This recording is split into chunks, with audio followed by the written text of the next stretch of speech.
Okay, so today we're going to finish chapter 11, and then you're going to have an exam tomorrow on 8, 9, 10, and 11. Share the screen. All right. So now we're talking about opium. We left off with some statistics about drug abuse in general. So, opium, the major players are morphine, heroin, codeine. What is the what are the effects of the immediate effects of these narcotics? There's alleviation of physical pain, relaxation, and just a pleasantness, um, alleviation of anxiety, alleviation of tension, and this like shudder, this euphoric spasm, like oh, that feels good. Okay, the long-term effects, you develop a physiological craving for the drug. Now, what does that mean? It means that your body craves it, not just your mind. You'll experience withdrawal symptoms and a gradual deterioration of just overall well-being. Um, it's commonly smoked, snorted, eaten, skin popped, or mainline. Skin pop means you're putting it under your skin and making a bulbous, I forget what it's called, a bolus, I think, a bolus of it, and it slowly absorbs into the tissue. Mainline or snorted heroin causes a 60-second intense euphoric rush, which many addicts compare to a sexual orgasm. Vomit and nausea are also reported as immediate effects of heroin and morphine use. The rush is followed by a high, during which an addict typically is in a lethargic, withdrawn state in which the bodily needs are markedly diminished and pleasant feelings dominate, meaning you don't care about anything. You don't care about eating, drinking, sleeping, pooping, peeing, nothing, sex, nothing. The effect lasts for about 4 to 6 hours and are followed in addicts by a negative phase that produces the desire for more of it. It is estimated that the continual use of a drug over a 30-day period is sufficient to establish a drug habit. The withdrawal symptoms vary. Symptoms include tearing eyes, perspiration, restlessness, increased respiration rate, an intensified desire for the drug. More intense symptoms include chilliness, alternating with flushing and sweating, cramps, vomiting, diarrhea, pain in the back and extremities, tremors, and insomnia. The withdrawal symptoms usually decline by the third or fourth day, and they disappear by the seventh or eighth day. The social effects of morphine and heroin, the maladaptive behaviors. So the maladaptive behaviors are the behaviors that get in the way of living your everyday life. You don't go to work. You don't take care of yourself. You don't maintain friendships. It's also associated with people who are would be diagnosed with antisocial personality disorder. They're more prone to develop these sorts of addictions. And then there becomes a narcotics subculture, meaning addicts of these uh, drugs hang out with other addicts of these drugs only exclusively. The causal factors, pleasure. 81% of addicts cite pleasure as the main reason for beginning. Some out of curiosity, some being peer pressured, some to relieve stress, others for personal maladjustment, meaning they don't make good decisions for themselves. And then the last one is sociocultural conditions. It's just around you all the time, and eventually you're just going to wind up doing it. So, what's the neural basis for physiological addiction? The heroin plugs in where endorphin receptors are, and it replaces the natural endorphins. Plus, there's the dopamine theory of addiction, and that's the idea that um, when we have the mesolimbic cortical pathway activated, that ventral tegmental area, that one, to the nucleus accumbens, to the frontal lobe, that pathway releases dopamine, and that dopamine is what we experiences pleasure or reward. Reward deficiency syndrome, the addiction results of a genetic deviation in the reward pathway, meaning they don't experience normal rewards. So as a result, they're always seeking some sort of reward, which lends itself to developing an addiction. Comorbidities, 50% have used other forms of drugs, 36% have a history of trauma. Um, it's associated with depression, anxiety, and others. Treatment is initially similar to that of an alcohol addiction. Um, using methadone and buprenorphine. Uh, this is necessary that it's combined with behavioral therapy because it's not enough just to take a drug. You gotta really focus on your actions so you don't relapse. Now on to stimulants. So those would be narcotics. Um, so stimulants, cocaine, amphetamines. We're going to talk about nicotine, caffeine. These increase feelings of alertness, confidence, and also decrease the feelings of fatigue. How does cocaine work? It blocks the presynaptic dopamine transporter, meaning it prevents reuptake of dopamine, so it keeps it in the synapse longer. Thus, it's going to bind to receptors more and more and more, which causes the next amount of fire, fire, fire. The euphoric state and chronic abuse may lead to hallucinations, seeing and hearing things primarily. The long-term amphetamine use, it's become psychologically and physically addictive, and it may result in brain damage and psychopathology, meaning your thoughts aren't good. Cocaine became popular in the 1880s when Freud came to see it as a treatment for depression, indigestion, and a wide range of other maladies. During the 80s and 90s, the prices fell, and middle to upper income people began to use them increasingly. Um, Cocaine may be ingested by sniffing, swallowing, injecting. It creates a 4 to 6 hour euphoric state, experiences feelings of contentment and again confidence. When it's chronically abused, acute toxic psychotic symptoms may occur, including these visual, auditory, and even tactile, meaning the sense of touch, hallucinations, similar to those with acute schizophrenia. Many people develop both acute and chronic tolerance to cocaine. How do we treat it? With naltrexone, methadone, and again, there has to be some other form of therapy, not just biomedical therapy or drug therapy. There's got to be cognitive behavioral therapy, contingency management. That's where you are monitoring your behaviors and you basically reward yourself for not doing things and punish yourself for doing things. Um, Amphetamines, these are the quote wonder pills to stay awake. They're used for weight loss and it's considered a Schedule 2 drug. Um, Amphetamine abuse leads to hazardous fatigue, psychologically and physically addictive, brain damage, which leads to amphetamine psychosis. It's used medically for curbing appetite, treating narcolepsy, and treating ADHD. Um, so, how do we treat it? Um, there's the withdrawal from the drug, and the withdrawal may lead to depression, gastrointestinal symptoms, um, and personality deterioration, meaning the things that made you you, what you liked, you no longer like, or what you didn't like, you don't really care about anymore. Methamphetamine, highly addictive stimulant drug. This will increase the level of dopamine in the brain, and it's known by some as poor people's cocaine. Um, there's in the last 10 years, there's been a substantial increase in the abuse and use of it. Um, we know that there are structural changes, like parts of your brain will die off, like it's killing parts of your brain, and this is due to essentially excitotoxic lesioning, meaning too much activity, too many neurons firing, and if they fire too often, too fast, they will kill themselves. They'll literally burn out. So the treatment is resistant to treatment, treatment resistant to treatment. I don't know what that means, but relapse is common. Moving on to caffeine and nicotine, it's problematic for many reasons. It's easy to abuse, it's readily available, it does have addictive properties, it's difficult to quit, there are withdrawal symptoms, and there are health problems and even side effects. So, looking at nicotine, do you have a question, Chloe? Yeah, I was gonna ask if does nicotine make you less hungry? Yes, it's a stimulant. That's what I thought. Yep. Stimulants in general make hunger decrease. Yep. The chief active ingredient in tobacco is nicotine.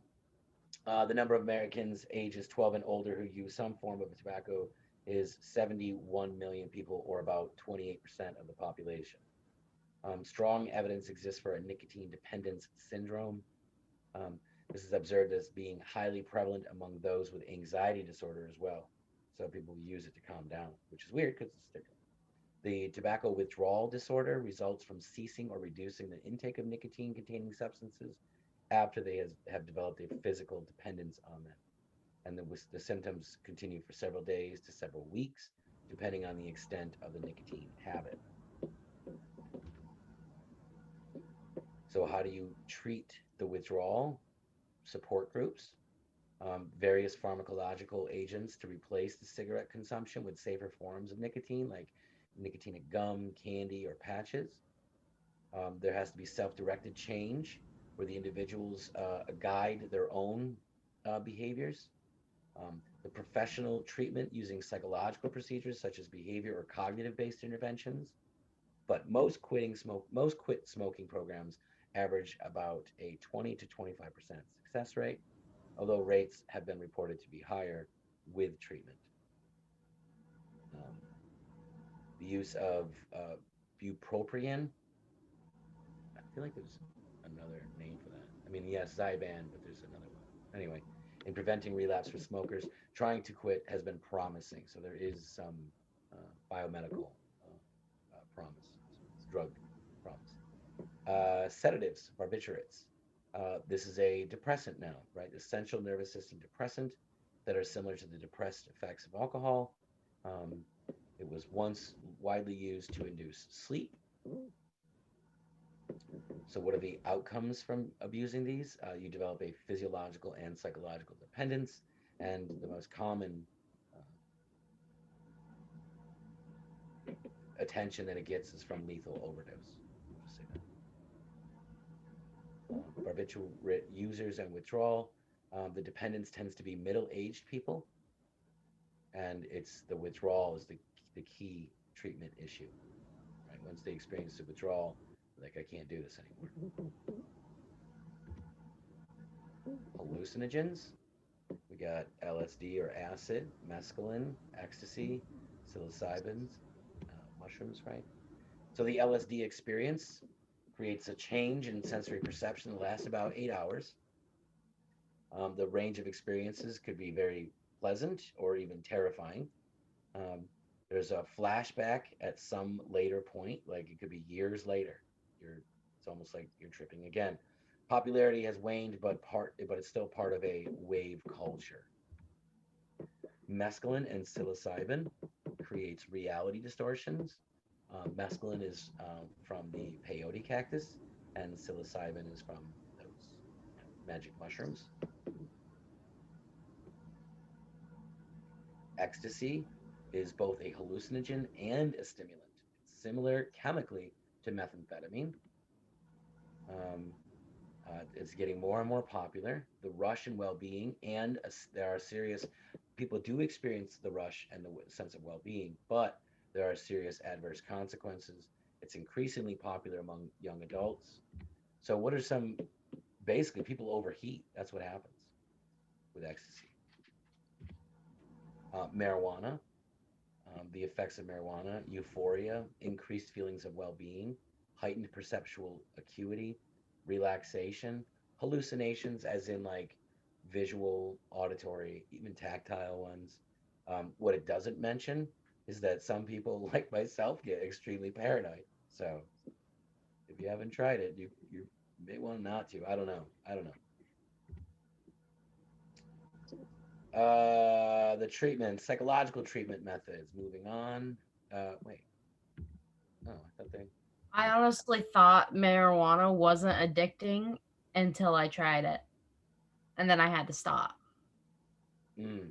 Well, in the okay, so every drug has what we call an addiction liability, meaning Mm. it has a certain level of addictive properties, and marijuana is a bit lower. I mean, it's Yeah. less addictive than caffeine. You know. It was bad. It was bad for me because you know how much of a good student I am. It was making me lazy.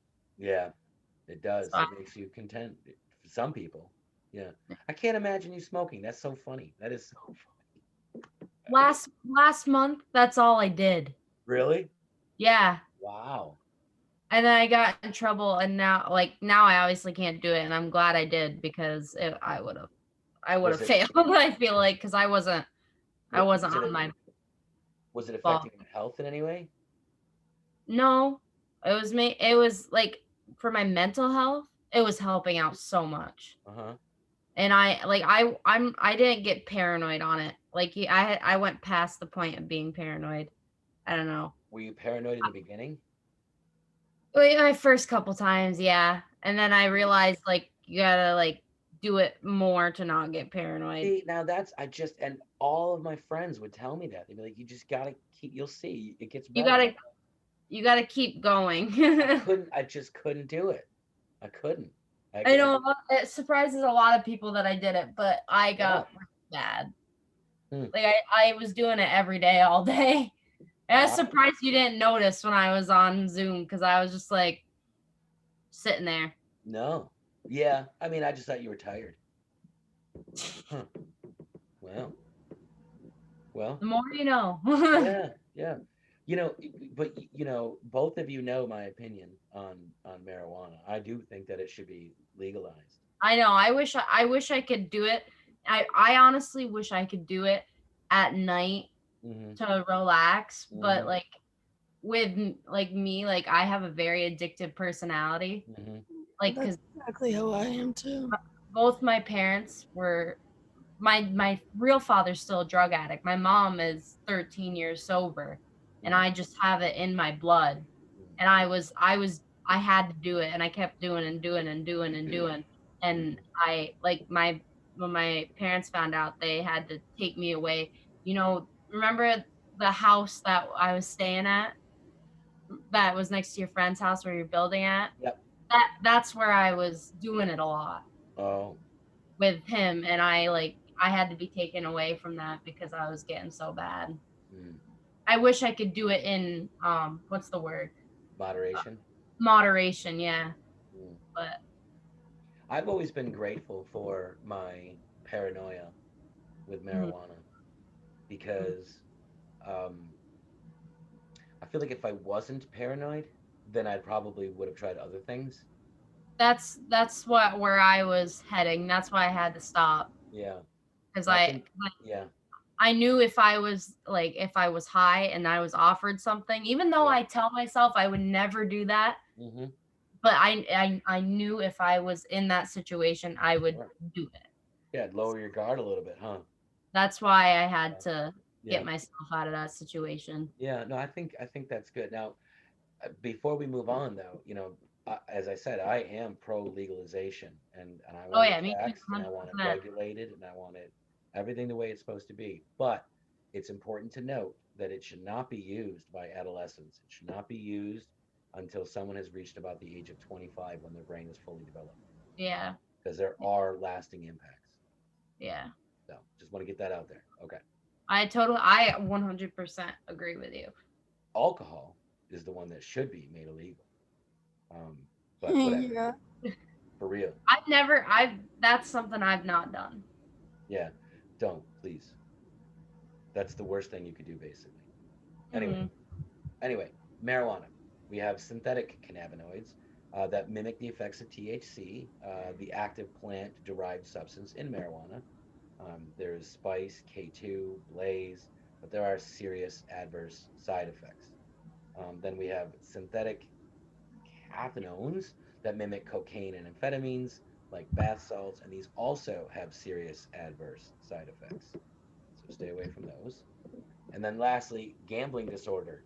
It's similar to chemical addiction in several ways. It affects your personality. So you have like personality, what's the word I'm looking for? Loss, essentially. Yeah, Um, I get that. Like my best friend is deterioration. bad That's at the word. gambling. Yes, it's personality deterioration. That's the word I'm looking for. Right. Gambling is big. It's a big Yeah. problem for people. Yep. Um, let's see. And then there are also treatment problems because some people just don't see it as a real problem. And Yeah, it's because they're like, oh, I don't have an addiction. yeah. Sits there and keeps playing and playing and playing. I'm the That's same. my best friend.